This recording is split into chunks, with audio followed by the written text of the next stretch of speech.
Assalamualaikum warahmatullahi wabarakatuh.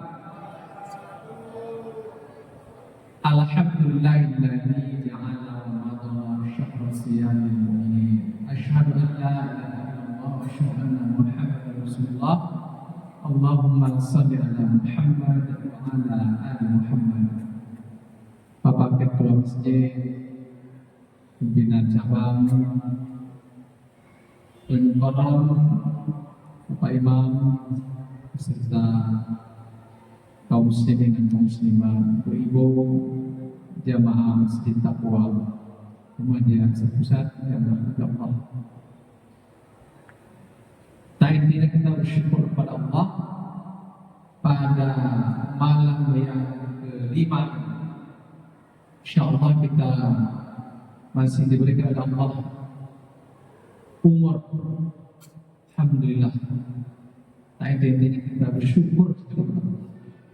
Alhamdulillah masih diberikan kesehatan, sempat dan diberikan pula keimanan kepada kita, karena iman ini adalah kunci utama. Sebab alhamdulillah yang dipanggil oleh Allah untuk menunaikan ibadah ini termasuk puasa adalah orang yang beriman. Ya ayyuhalladzina amanu, ya ayyuhalladzina amanu kutiba alaikumus shiyam, yaitu orang-orang yang beriman. Kita ketahui bahwa yang dikatakan beriman itu yang sudah tuntas melaksanakan rukun iman itu.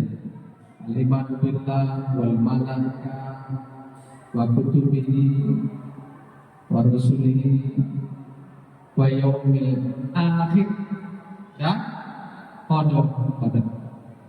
Ada 6 rukun iman. Itulah kita. Tanpa kita uraikan satu persatu bahwa itulah kesempurnaan orang beriman. Bapak Ibu berbahagia, senantiasa kita berulang kali mengucapkan salawat kepada Muhammad sallallahu alaihi wasallam. Allahumma shalli ala Muhammad wa ala ali Muhammad. Bapak Ibu yang berbahagia, di waktu yang singkat lebih kurang 15 sampai 20 menit ini, tentunya saya akan berceramah mengajar Bapak Ibu sekalian, karena tentu Bapak Ibu yang sudah banyak akan segala kalau katakan kami ini lebih dahulu hadir di ibadah Allah ini sudah tahu kita semuanya. Tapi ada satu hal apa ini yang memang selalu kita digoda. Itu makanya perlunya mudahlah. Ini adalah bagian daripada watawassul bil haq wa tawassul bis sabr. Nasihat di dalam hal kebenaran. Jadi kebenaran itu harus selalu diulang, diingatkan. Ayat kedua disebutkan oleh Allah, ciri orang beriman itu dalam hal kesabaran. Susah, makanya sabar itu pahalanya adalah tanpa batas, karena perkara yang tidak mudah. Jadi watawassul haq wa tawassul bis sabr itu antara lain dasar kita untuk selalu bertakwa. Bapak Ibu berbahagia, apa satu hal yang susah dalam hidup kita ini adalah istiqomah. Makna sederhana istiqomah itu adalah bagaimana kita menjaga apa yang kita jaga, yaitu amar ma'ruf nahi munkar. Itulah itu. Sebenarnya Islam itu hanya satu hal, amar ma'ruf, menyuruh orang berbuat baik. Ini banyak usia yang menonton. Kedua, mencegah dari yang munkar. Makanya tidak salah kalau amal pertama yang dihisab itu adalah sholat. Kenapa? Karena sholat itu inna sholata tanha 'anil fahsya'i wal munkar. Jadi orang yang sholat itu orang yang mampu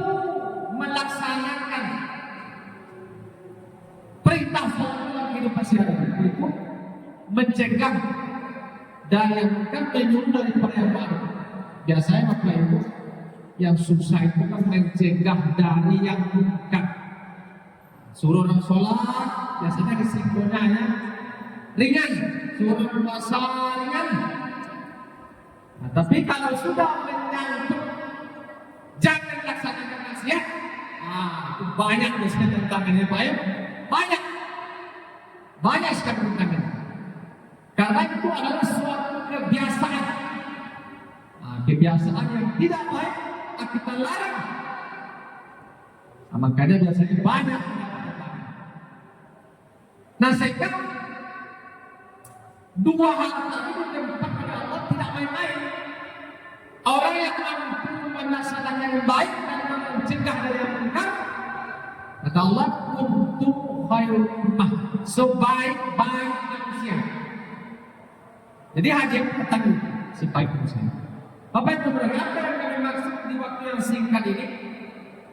Mungkin kalau soal puasa, sabar, ayo aku sudah banyak persiapan.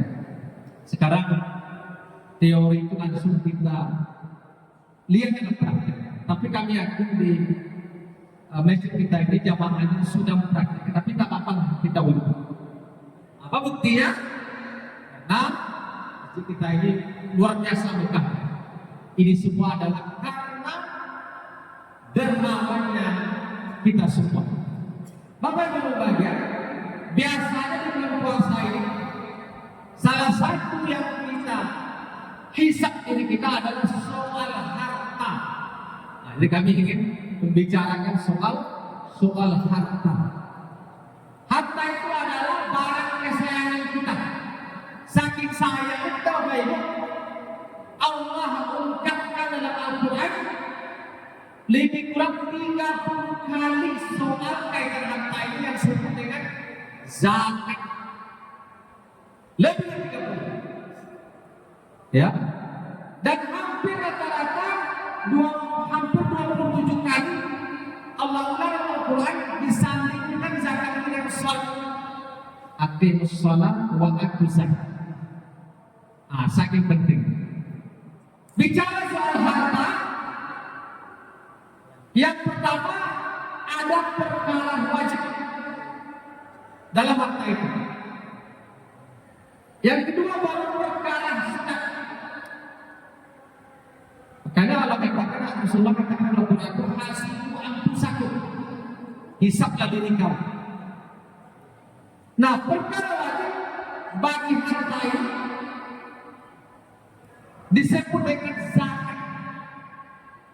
Nah, kembali ke tema tadi, saking sayangnya kepada harta, kata Allah, wa qalamu annama amwalukum wa auladukum fitnah.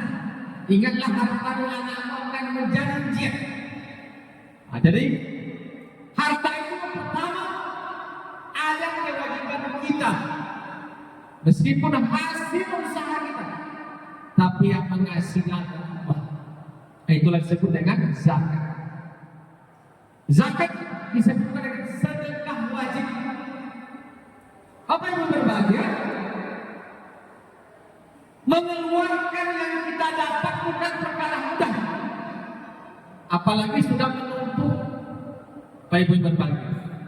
Makanya dalam Islam itu ada namanya zakat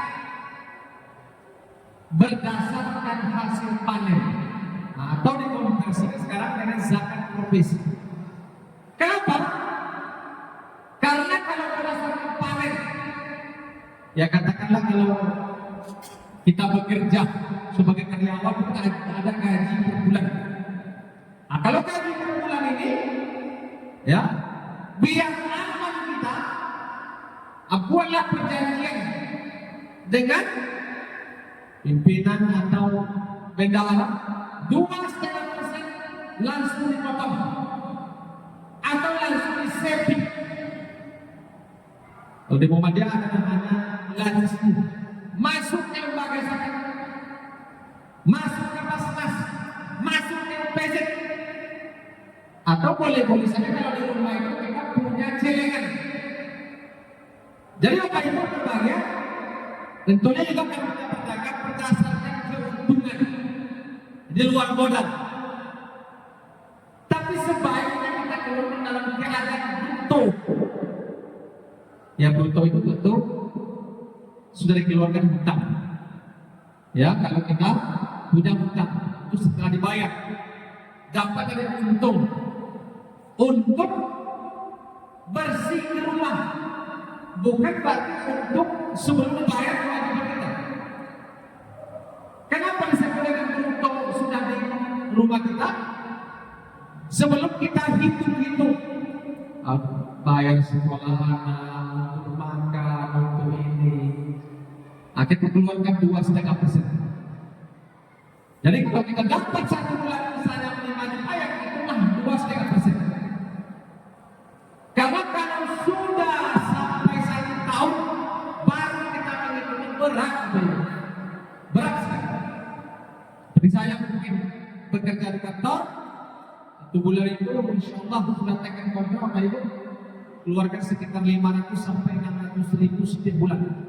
Itu baru kewajiban. Belum sudah. Atau bayarkan 500 sampai 600 ribu. Kalau kita keluarkan sekali setahun, ringan berat. Berat. 500 sampai 10 juta. 1 tahun 6 juta, 6 juta. Iyalah kalau duitnya masih ada. Kalau duitnya sudah beli, ada kita berzakat. Kalau sudah habis, makanya Bapak Ibu berbahagia, cicil. Yakinlah bahwa Allah itu paling hebat. Tidak ada yang paling banyak hasil jasanya selain Allah, 700 kali lipat. Tidak ada di bumi Allah ini yang diolah manusia sampai jasanya sampai 700 kali lipat. Tidak ada kan? Allah 7 kali lipat. Insya Allah kalau kita kelas akan digantikan.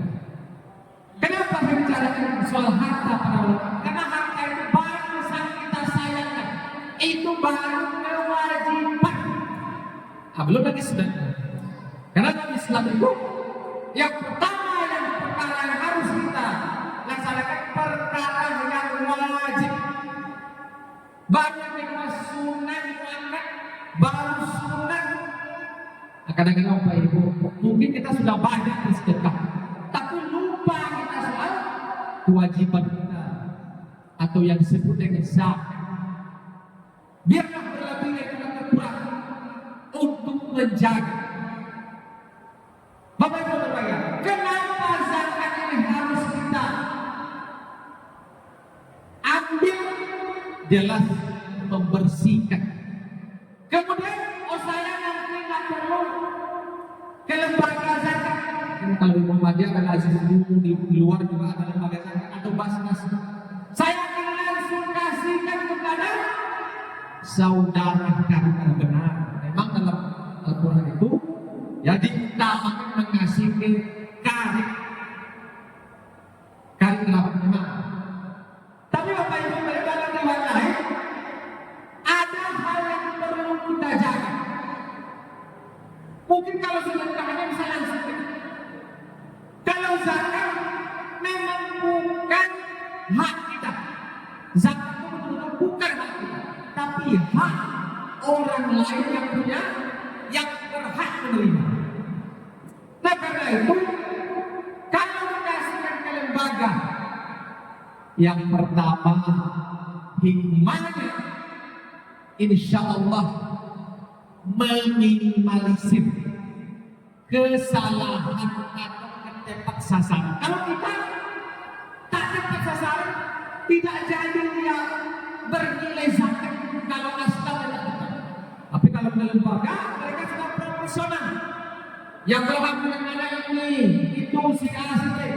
Kalau kita, mungkin yang kita kasih ada yang tidak tepat sasaran, berbeda dengan sedekah. Karena memang bukan milik kita. Ini hikmahnya. Kalau kita kasih ke lembaga yang profesional, sudah lepas kewajiban, sudah lepas tanggung jawab.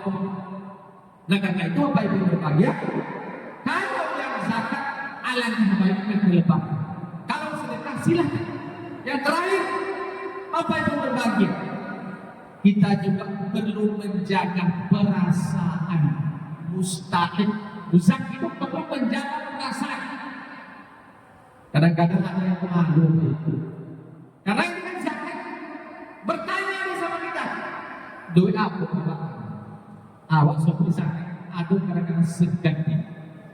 Tapi kalau